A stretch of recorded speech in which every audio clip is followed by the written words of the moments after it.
지휘자가 이렇게 하는데 뭐 하러 이렇게 하는가 싶었는데 보니까 지혜가 저쪽으로 옮겨가더라고요. 그래서 순간적으로 이런 생각이 들었습니다. 이렇게만 해도 어머니와 딸은 통한다라고 하는 거죠. 오늘 이 시간 하나님께서 우리들에게 이렇게 하시거나 또 이렇게 하시거나 우리들에게 명령하시는 것이 있습니다. 뭐 하라고 하시는 걸까요? 오늘은 감사해라 라고 하는 그런 말씀을 우리들에게 주시는 것이죠. 그것이 오늘 추수감사절의 의미인 줄로 믿습니다. 자, 우리는 오늘 이 시간에 감사해야 되고 또 그 다음에 하나님께 영광을 돌려드려야 됩니다. 그것이 바로 행복이요 또 그것이 하나님께서 우리들에게 주시는 오늘에 주시는 은혜인 줄로 믿습니다. 그런 면에서 책 한 권을 소개를 합니다. 어떤 책이냐 하면 칼 힐티의 행복론이라고 하는 책입니다. 저기 보면 이런 내용이 나옵니다. 감사하라 그러면 젊어진다. 감사하라 그러면 발전이 있다. 감사하라 그러면 기쁨이 있다. 그 반대로 감사가 사라지면 마음이 병든다. 감사가 사라지면 불평, 불만, 원망, 짜증만 생긴다. 감사가 마음에서 사라지는 것은 순간적이다. 그러므로 모든 사람은 다 심령의 문을 잘 지켜야 된다. 라고 하는 그런 내용이 저 책 속에 있습니다. 여러분 어떻습니까? 공감이 갑니까? 감사하면 이런 일이 생긴다.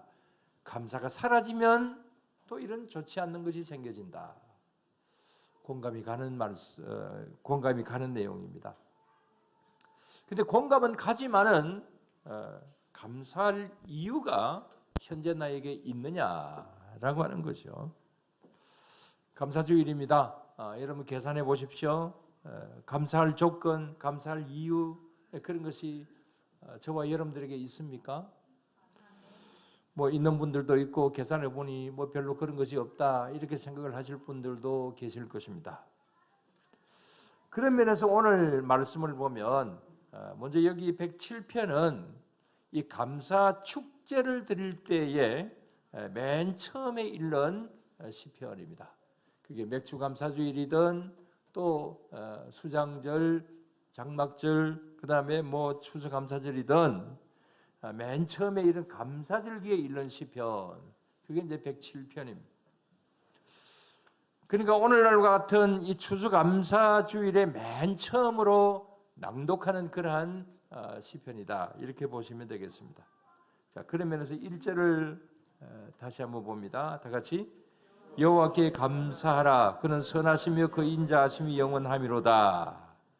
자, 이 시를 외우면서 나아갑니다. 그리고 또 9절을 봅시다. 다 같이. 그가 사모하는 영혼에게 만족을 주시며 줄인 영혼에게 좋은 것으로 채워주심이로다. 자, 여기 보면 영혼에 만족을 주셨고 줄인 영혼에게 좋은 것으로 채워주셨다. 정말 좋은 말씀이죠.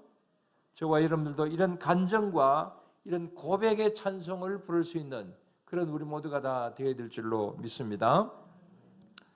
자, 그렇다면 이 시편 기자는 어떤 환경 속에서 어떤 조건이 있었기 때문에 이렇게 감사를 드릴까? 어떻게 보면 그를 감사할 조건이 환경적으로는 이 시편 기자에게는 없습니다. 왜냐하면 오늘 본문을 보면 시편 기자는 자기 자신과 자기 민족에게 있는 그 현실은 시련과 고통이었다고 말하고 있습니다. 4절에서 9절까지 보면은 그런 말씀들이 많이 나옵니다. 자, 여기 보면은 광야, 사막길, 줄이고 목마르다, 피곤하다, 근심, 고통, 줄인 영혼, 뭐 이런 단어들이 다 뭡니까? 이것은 한마디로 시련과 고통이 있다. 뭐 이런 것을 이야기하는 것이죠. 자, 그렇다면 이 시편 기자나 이 민족에게 어떤 일들이 있었을까요? 그것은 보통 이 바벨론 포로 생활을 이야기하고 그 다음에 또 나중에 포로 생활에 돌아온 것을 이야기하고 있기도 하다고 합니다. 아무튼 오늘 여기 본문 4절을 보면은 광야 사막길에서 방황하면서 그할 성을 찾지 못하고 줄이고 목말랐다. 그래서 그 영혼이 그들 안에서 피곤하였다. 피곤했다. 이런 말씀을 하고 있습니다. 5절에도 보면 근심이라고 하는 말이 나옵니다. 그러니까 이 마음 속에서의 이 근심, 이게 이스라엘 백성들의 현실이고 여기 시편 기자의 현실이었다라고 하는 거지요. 그래서 환경이 좋지 않습니다. 근데 옛날이나 지금이나 이 영혼이 마음에서 피곤하다. 사실 이것은 큰 문제죠. 외적인 어떤 이런저런 어떤 어려움보다도 그로 인하여서 내 마음 속에 내 마음이 정말 고통스럽고 내 마음이 피곤할 때, 염려와 걱정, 근심이 많을 때 이게 많은 문제점들을 가져오게 되는 것이죠. 그 중에서 그 원인이 내가 이렇게 피곤하고 나에게 이런 어려움이 왔다라고 하는 그 원인이 나 자신의 잘못 때문에 이런 일이 왔다고 그렇게 여긴다고 한다면 그러면 주로 이 마음의 탈진 상태가 온다고 합니다. 그래서 자기 자신에 대한 실망과 자괴감을 가지게 되고 나는 안 돼. 나는 항상 왜 이런 모양이야. 이런 어떤 면에서 우울해지고 나중에는 자신의 삶까지도 이제 포기하게 되는 그런 일들도 생겨지게 됩니다. 그래서 내적인 자기 자신의 영혼의 피곤함이 가장 무섭다. 이렇게 말을 하기도 합니다. 그 다음에 내 영혼이 피곤해지고 내가 지금 환경이 어렵고 이것이 다른 사람 때문에 이런 일이 생겨졌다. 이렇게 여긴다면 그러면 보통 오는 것이 뭐냐면 화가 난다. 화가 북받쳐 오른다. 그런 현상이 오는 거죠. 이것은 심리학자가 이야기를 해서 그런 것이 아니라 우리가 늘 그렇게 경험을 할 때가 많죠. 그런데 이 화를 이기지 못하면 어떻게 될까요? 계속해서 내 안에 화가 있다. 화병이 생겨지게 되겠죠? 그러면 사건, 사고가 일어날 확률이 많다. 그렇게 심리학에서 이야기를 하고 있습니다. 우리 영어 단어도 본다고 한다면 화, 분노 이 말이 영어로 뭡니까? 우리 학생들 angry 그렇게 말하죠. 그런데 이 ang라고 하는 말에 앞에 D자가 붙으면 뭐가 되죠? danger가 되게 됩니다. danger가 뭡니까? 위험이라고 하는 말이잖아요. 그래서 이 영어 단어를 가지고 설명을 하는 것을 보니까 이 말이 뭐냐 하면 이 화라고 하는 이 anger는 danger라고 하는 어떤 위험이라고 하는 것 같다. 어떤 이런 뜻으로 이야기를 하고 있더라고요. 그러니까 화가 나면 파괴적인 본능이 일어나게 되고 사건, 사고가 일어날 수 있는 위험성이 많이 일어난다. 그래서 anger 이꼬르 danger다. 이렇게 설명을 하고 있더라고요. 그럴듯하다고 생각이 되었습니다. 자, 그렇다면 이런 영혼이 피곤하여 마음이 내적으로든 외적으로든 이런 피곤해졌을 때에 어떻게 하는 것이 가장 좋겠습니까? 자, 여러분들의 방법은 어떻습니까? 내 안에 막 화가 난다. 내가 잘해서 그랬건 다른 사람이 잘못해서 그랬든지 간에 내 안에서 화가 나고 내적인 어떤 여러 가지 괴로움이 있다. 울분이 차오른다. 그런 때는 어떻게 합니까? 어떻게 하는 것이 가장 좋습니까? 어떤 자료에 보니까 이런 실망감과 좌절감이 들거나 화가 날 때에 이렇게 하면 가라앉혀진다. 잘 들어보세요. 이렇게 하면 된답니다. 첫째, 숫자를 1에서 20까지 센다. 그래서 화가 굉장히 많이 나면은 1, 2, 3, 4, 뭐 하나, 둘, 셋 하든지 1, 2, 3를 하든지 어쨌든 1에서 20까지를 세어라. 그 다음에 둘째, 상대방을 최대한 이해하려고 노력해라. 셋째, 내 잘못이 없는가도 한번 돌아보라. 이렇게 이야기를 하고 있더라고요. 좋은 방법이라고 생각합니다. 저 같은 경우는 화가 나면 뭐 말을 할 수가 있죠. 그러니까 말을 1초, 2초, 3초 정도만 참으면 된다. 이렇게 생각을 하고 있기도 합니다. 어떤 애는 손바닥에다가 참을 인자를 3개를 써가지고 화가 날 때마다 참을 인자 하나 보고 2개 보고 3개 보고 이렇게 하라 그래서 그렇게 한번 해볼 때도 있습니다. 제가 밖에서는 잘합니다. 근데 우리 집안에서는 잘 못할 때가 많습니다. 아무튼 뭐 그런 방법도 좋습니다. 그러나 그 어떤 방법보다도 가장 좋은 방법이 있는데 그 좋은 방법이 뭐냐? 좋은 방법이 뭐겠어요? 감사하는 일? 예. 뒤에 한마디 더 붙이면 기도하는 일입니다. 예, 감사는 뒤에 하고 가장 좋은 방법은 기도하는 일이다. 자, 오늘 본문의 시편 기자를 보면 그렇습니다. 조금 전에 말씀을 드린 대로 몹시 환경이 어렵습니다. 영혼의 피곤함, 탈진 상태도 있습니다. 그러나 곧바로 저들은 정신을 차리고 두 손을 모읍니다. 그리고는 여호와께 부르짖으며 기도합니다. 6절 말씀을 다시 봅니다. 다 같이 이에 그들이 근심 중에 여호와께 부르짖으며 그들의 고통에서 건지시고 그랬습니다. 자, 마음에 근심이 있습니다. 근심이 있는데 어떻게 합니까? 여호와께 부르짖습니다. 부르짖으며 기도했다 그랬습니다. 자, 이것을 무슨 기도라고 합니까? 토설 기도라고 말을 합니다. 토설 기도. 토설이라고 하는 말은 내 마음 안에 잠재된 그 상처를 있는 그대로 토해내는 것을 토설이라고 말을 하죠. 거기다가 뒤에 기도라고 하는 말을 붙이면 내 마음속에 있는 이 모든 울분, 내가 잘못한 일이거나 내가 뭐 아무 잘못도 없는데 억울한 일을 당하거나 어떤 이런 것이 있을 때에 토설 기도를 해라. 하나님 앞에 부르짖으면서 하나님 앞에 간절히 아뢰을 때에 그럴 때에 하나님과의 막힌 관계가 뚫혀지게 되고 나와 너와의 관계가 뚫혀지게 된다. 이런 여러 가지 간정들이 있습니다. 그래서 토설 기도가 이런 때는 굉장히 중요하다. 그렇게 말하고 있습니다. 그건 심리학에서도 이야기를 합니다. 심리학에서 토설과 감정치유라고 하는 그런 용어가 있습니다. 토설과 감정치유. 내가 토설할 때에 감정이 치유가 되게 된다. 여기에 대한 어떤 예로서 여러분들이 잘 아시는 이야기 임금님과 당나귀 귀 그걸 예를 들고 있기도 합니다. 자, 잘 아시죠? 왕의 귀는 당나귀 귀다.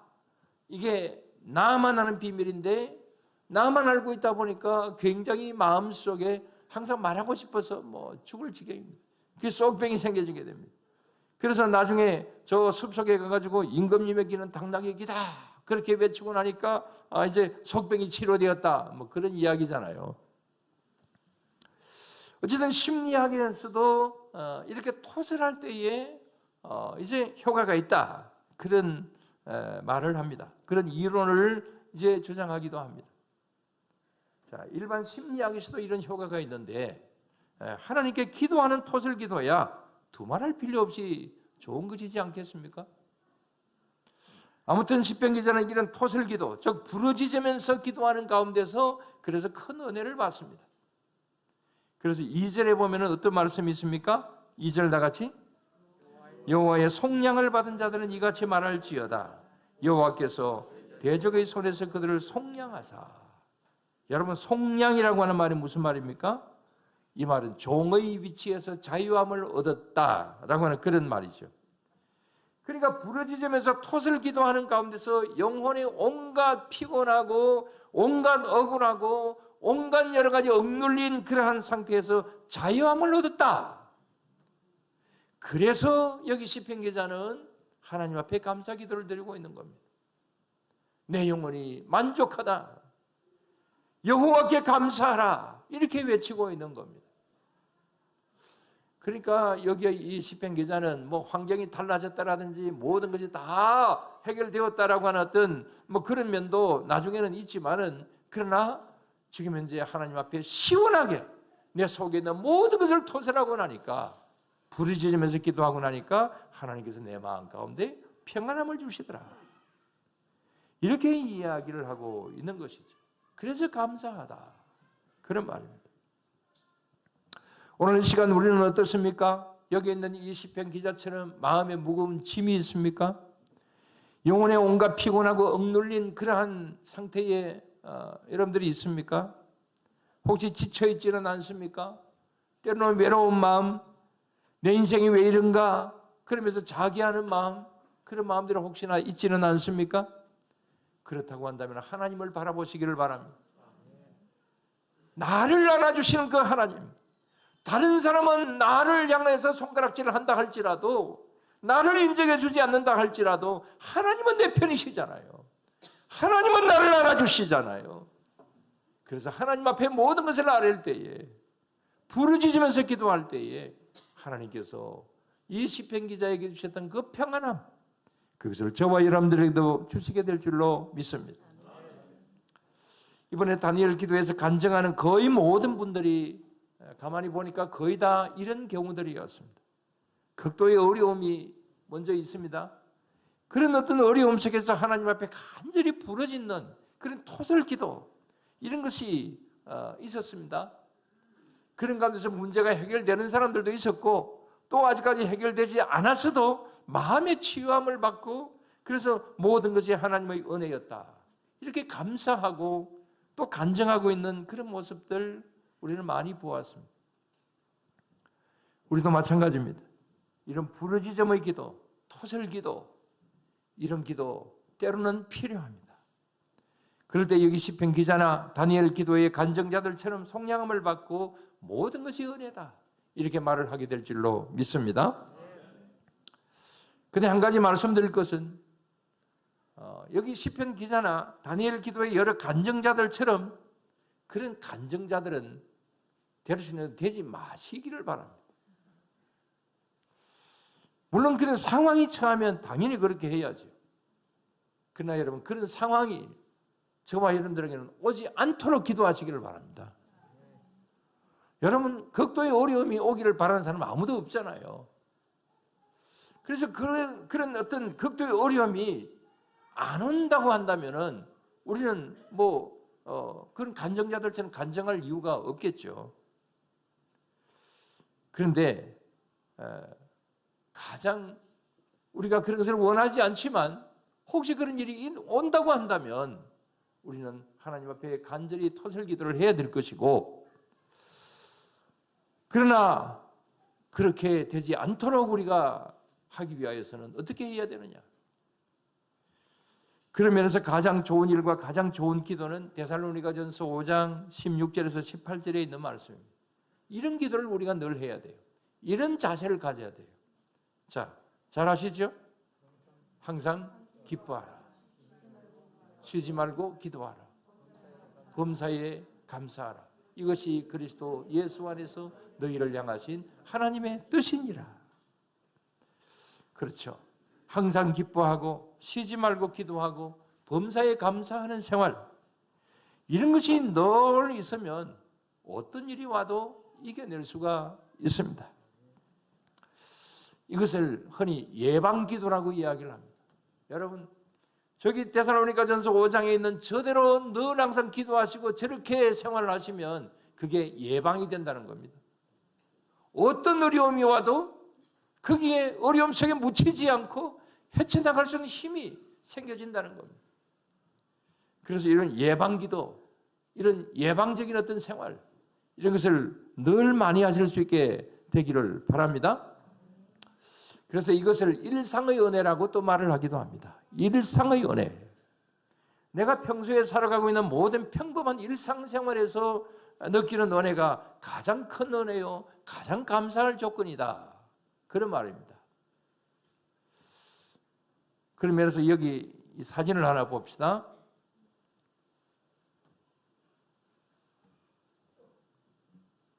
자, 행복과 은혜를 누리는 삶. 저 사람이 누굴까요? 답이 쓰여져 있습니다. 송경민 목사님입니다. 아까 우리 은혜라고 하는 우리 찬양을 했습니다. 그 찬양의 주인공이죠. 아래 이렇게 다니엘 기도에 나와서 간증을 했던 목사님입니다. 뭐 내용 잘 아시기 때문에 생략합니다. 어릴 때부터 혼자 된 어머니와 같이 정말 어려운 생활들을 했습니다. 그러나 그 모든 것을 극복하고 이겨내었습니다. 그런데 그런 고난을 극복한 것도 은혜와 감사이지만 쭉 하는 이야기들이, 간증하는 내용들이, 또 그 다음에 그 찬양의 내용이 평범한 일상생활 가운데서, 그런 가운데서 하나님 주시는 은혜와 은혜가 더 크더라. 그래서 감사한다. 그런 고백을 하고 간증을 했고 찬양을 하고 있었습니다. 사실 오늘 은혜라고 하는 찬양을 이 시간에 불러보려고 했는데 아까 미리 불러버려가지고 그래서 일단 생략하겠습니다. 자, 거기 그 내용 중에 보면 이런 내용이 나오죠. 내가 이 땅에 태어나서 지금까지 살아오는 것도 하나님의 은혜이고 어린아이 시절과 지금까지 숨을 쉬며 살아가는 것도 은혜다. 그렇게 말하고 있습니다. 그런 가사들이 있습니다. 내 평생을 돌아볼 때에 이 어린아이 시절 하나님의 은혜였다. 사실 조금 전에 말씀을 드렸는데 이 목사님의 어린 시절은 굉장히 어려웠던 그런 시절이었죠. 그러나 그것도 지나고 나서 보니까 하나님의 은혜였다. 오늘 이 시간에 내가 숨을 쉬며 살아가는 것도 하나님의 은혜였다. 특히 오늘 이 시간에 하나님의 구원받은 백성으로서 이 시간 이 자리에서 찬양하고 예배드리는 이 시간, 우리가 하나님의 백성으로서 존재하면서 이 시간에 이런 시간들을 가진다는 것, 이게 정말 하나님의 크신 은혜요 감사할 조건이다. 여러분 이 사실을 믿으시기를 바랍니다. 이게 일상의 은혜입니다. 우리들이 평소에 느끼는 일상의 은혜입니다. 그리고 그 많은 어려움 속에서 간증하는 그분들을 보면서 여러분 이런 생각도 가지지 않았습니까? 정말 나는 내가 뭐 어렵다고 생각을 해도 저 사람처럼 내가 어려움을 당하지는 않았다. 그런 면에서 생각해 보면 하나님께서 정말 나에게 주신 은혜가 정말 크지 않습니까? 저는 정말 그게 크더라고요. 그런 면에서 우리는 모든 것이 은혜다. 모든 것이 은혜였다.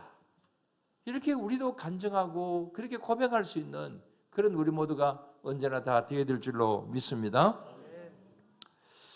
오늘 마지막으로 다시 한번 말씀을 드릴 것은 맨 처음 말씀드린 자료 첫 번째의 칼 힐티의 행복론입니다. 저기 있는 내용 다시 한번 말씀드립니다. 감사하라. 그러면 뭐 된다? 아까 젊어진다 그랬습니다. 우리 구집사님 10년만 젊어도 젊어집니다. 발전이 있다. 기쁨이 있다. 반대로 감사가 사라지면 마음이 병든다. 불평과 불만, 원망과 짜증만 생긴다. 감사가 마음에서 사라지는 것은 순간적이다. 그러므로 모든 사람은 다 심령의 문을 잘 지켜야 된다. 칼 힐티의 말입니다. 뭐 이분이 믿는 사람인지 아닌지는 확실하게 모르겠습니다만은 맨 뒤에 말이 참 좋습니다. 모든 사람은 다 심령의 문을 잘 지켜야 된다. 마음의 문을 잘 지켜야 돼요. 영혼의 문을 잘 지켜야 됩니다. 그렇게 되려면 우리가 어떻게 해야 되겠습니까? 아까 데살로니가 전서에 있는 말씀처럼 우리는 범사에 감사하고 기뻐하고 기도하고 이런 삶이 우리들에게 늘 필요한 것이죠. 마지막으로 1절 말씀 다시 한번 봅니다. 1절 9절을 말씀 다시 보고 말씀을 맺겠습니다. 1절 여호와께 감사하라. 그는 선하시며 그 인자하심이 영원하미로다. 9절에 그가 사모하는 영혼에게 만족을 주시며 줄인 영혼에게 좋은 것으로 채워주심이로다. 아멘. 우리 이런 고백이 저와 여러분들의 고백이 될 수 있게 되기를 축원합니다. 그럴 때 우리 모두에게 모든 것이 은혜라고 우리도 찬송하고 고백할 수 있게 될 줄로 믿습니다. 기도드리겠습니다. 하나님 아버지 감사를 드립니다. 주님, 저희들에게 주신 모든 것이 다 은혜인 줄로 오늘도 말씀을 통하여서 보고 또 이 말씀을 통하여서 분명히 느낍니다. 저희들 그렇게 고백하고자 원합니다. 그러나 주님, 우리들의 일상생활 가운데서 때로는 우리 앞에 다가오는 여러 가지 현실적인 어려움 때문에 이 감사가 막혀져 버리고 기쁨이 막혀져 버리고 찬송이 막혀져 버리는 가운데 있을 때가 많습니다. 그럴 때마다 주님 저희들을 도와주시옵소서. 저희들의 마음을 열어주시옵소서. 심령이 상하지 않게 하여 주시옵소서. 하나님의 크신 은혜와 하나님의 그 귀하신 복이 나의 것이다 라고 하는 긍정적인 생각과 감사하는 마음으로 나아갈 때에 주님께서 우리들에게 덤으로 더 함께 하시는 은혜가 있게 될 줄로 믿습니다. 시편 기자가 이런 여러 가지 어려운 상황 속에서도 하나님 앞에 부르짖어 기도하는 가운데서 귀한 은혜를 체험하고 그 은혜 속에서 나아가게 되었듯이 우리도 그렇게 되게 하여 주시옵소서. 특별한 일이 있어서 감사할 수도 있지만 일상의 생활 가운데서 늘 감사하며 나아가는, 범사에 감사하며 나아가는